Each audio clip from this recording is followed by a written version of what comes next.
Hello, so my video today is the sign of the cross superstitious.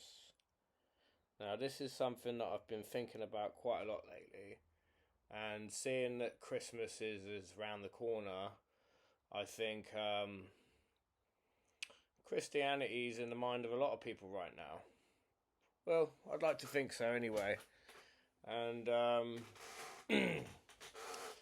and I was thinking about somebody's comments recently on a forum, and he basically accused this priest of being superstitious for doing the sign of the cross. And I thought, wow, how bizarre, because I've heard this before quite a few times. I've never really given it a thought. The only reason I haven't up until now is because I've always seen it as just like a bit of a slur. Obviously, Catholics are known to do the sign of the cross, and a lot of people don't want to do anything that's associated with them. So anything that's not explicit in the Bible, they tend to sort of just shrug off and say, "Oh, that's Catholic," and then don't do it as a result, and can be quite condemning towards others that do. Which I think, with a bit of reflection, is probably a bit of judgmental stance, I think. And the reason why I believe this is because, well, first we need to find out what superstitious actually means. So I looked at definition in a dictionary, and it basically says superstition is basically when you think an action can result in some type of magic, right? As opposed to an action with the result of reason and science. So superstition is basically doing something, for magic or good luck. And I'm scratching my head and thinking, sign of the cross isn't done for good luck. Absolutely not. I think it's a habitual thing. I went to a Catholic school, and it was, I remember it was done every morning. We always did a prayer before our lessons, and the prayer would always end with the sign of the cross. Never thought anything of it, to be honest. It's a good way to learn the Trinity. But so I thought I'd use this video to just look at where this sign of the cross thing comes from, and if it is actually biblical, really.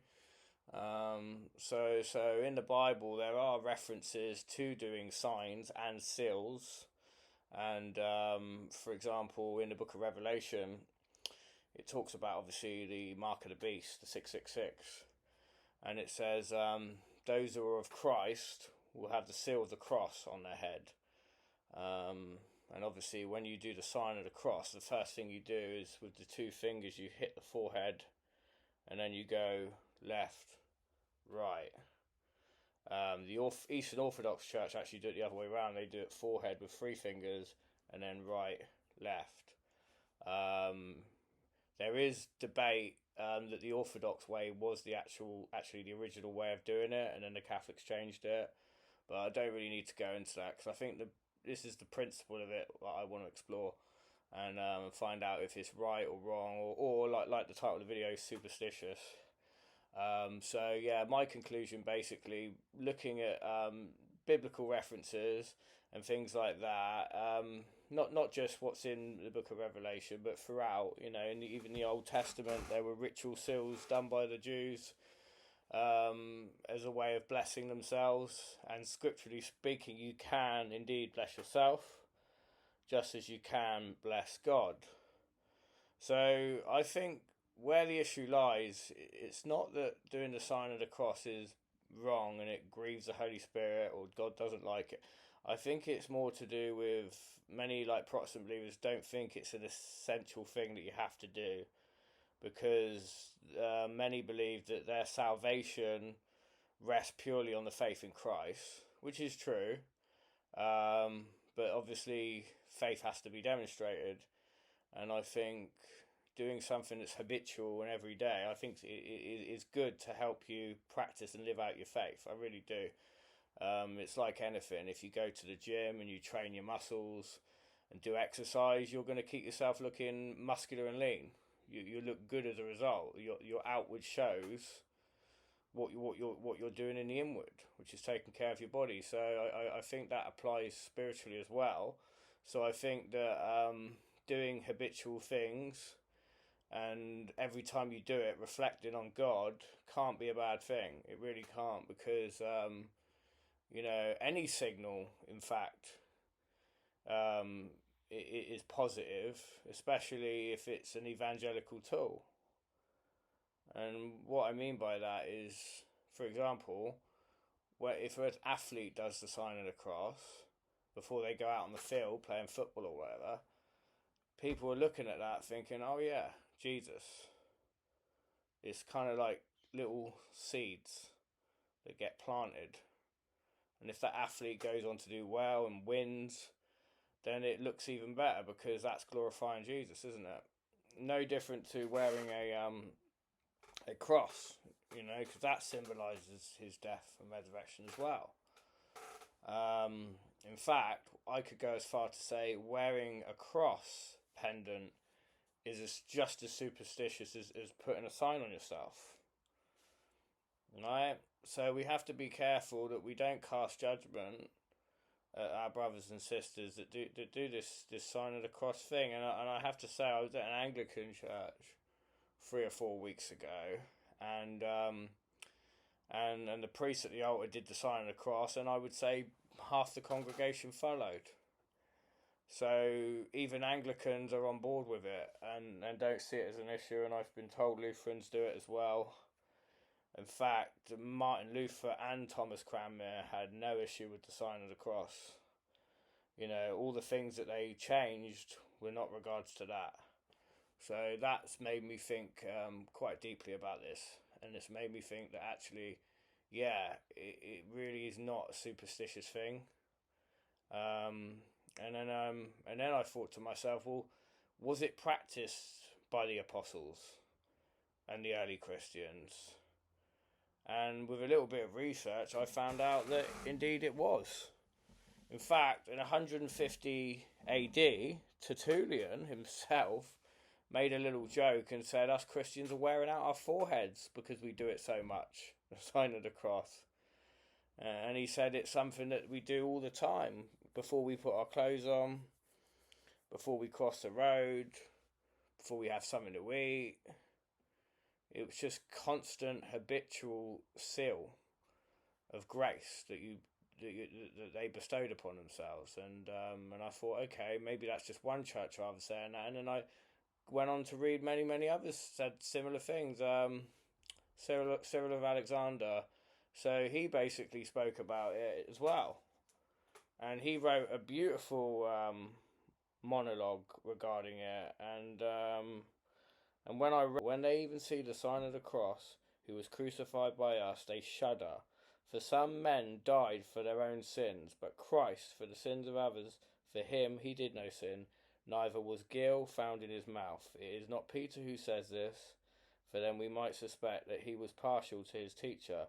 But it is Esaias who says it, who was not indeed present, but in the spirit foresaw this coming of the flesh. For others only hear, but we both see and handle. Let none be wary. Take your armour against the adversaries and the cause of the cross itself. Set up the faith of the cross as a trophy against the gainsayer. For when you are going to dispute with unbelievers concerning the cross of Christ, first make with your hand the sign of the cross, and the gainsayer will be silenced. Be not ashamed to confess the cross, for angels glory in it, saying, we know whom you seek, Jesus the crucified. Matthew 28:5. Might you not say, O angel, I know whom you seek, my master. But I, he says with boldness, I know the crucified, for the cross is a crown, not a dishonour. I think that's great, because not only does God know when we do this sign of the cross, the angels know it as well. And the angels protect us in spiritual battle.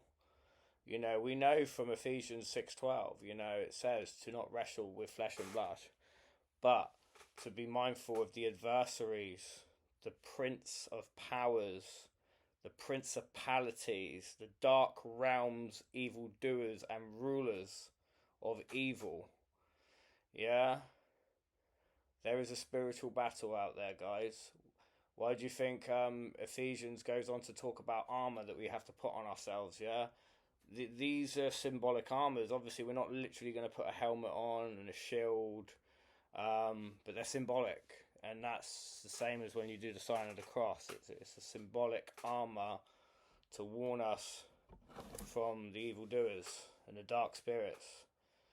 So there is a theological purpose, I think, to doing this sign of the cross, and I just can't look down at it as a stupid, superstitious practice. Tell me what you think.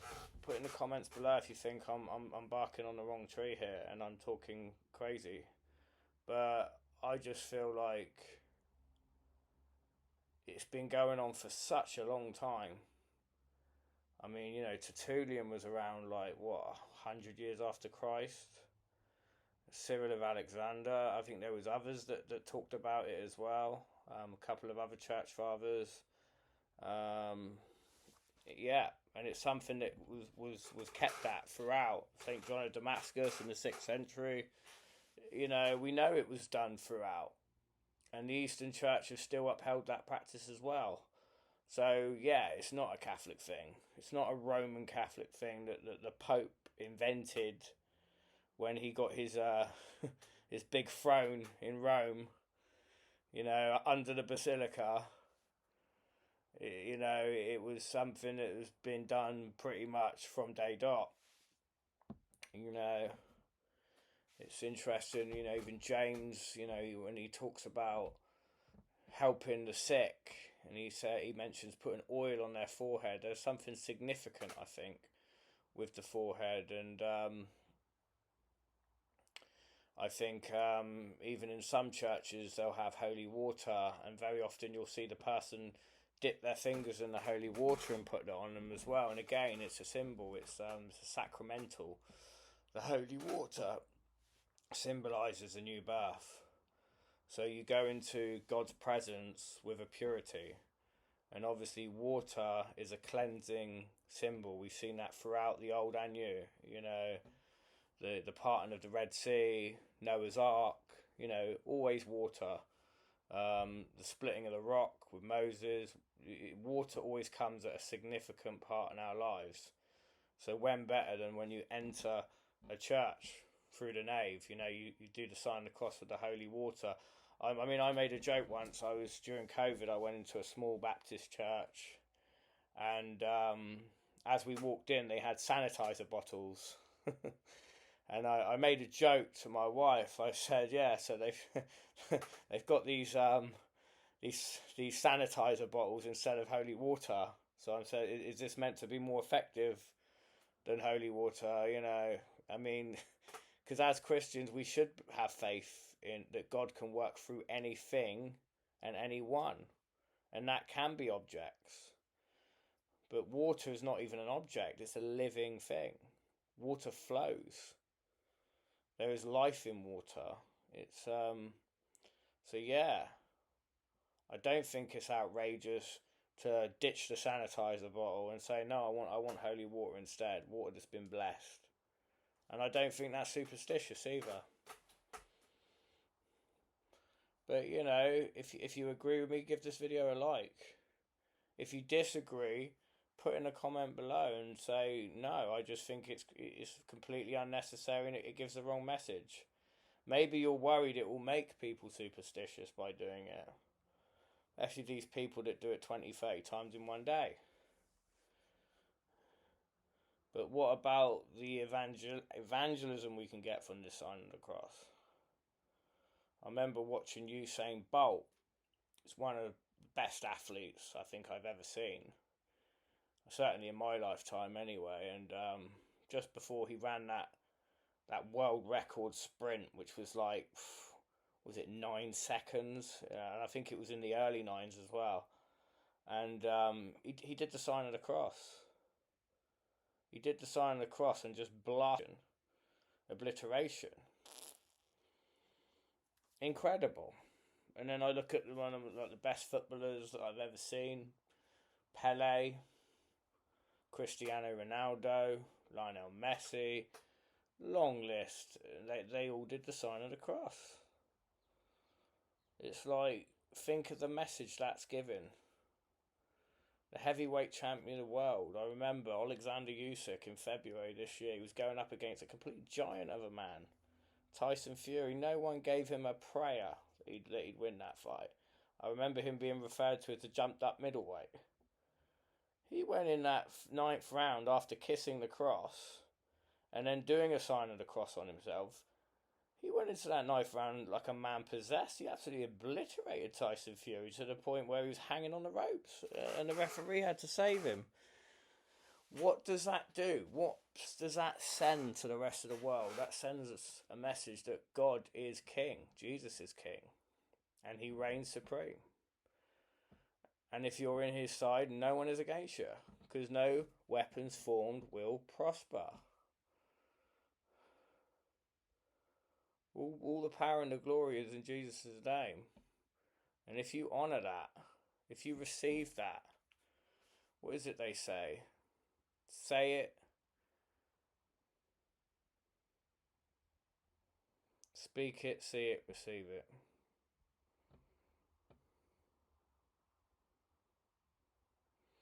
Anyway, so tell me what you think.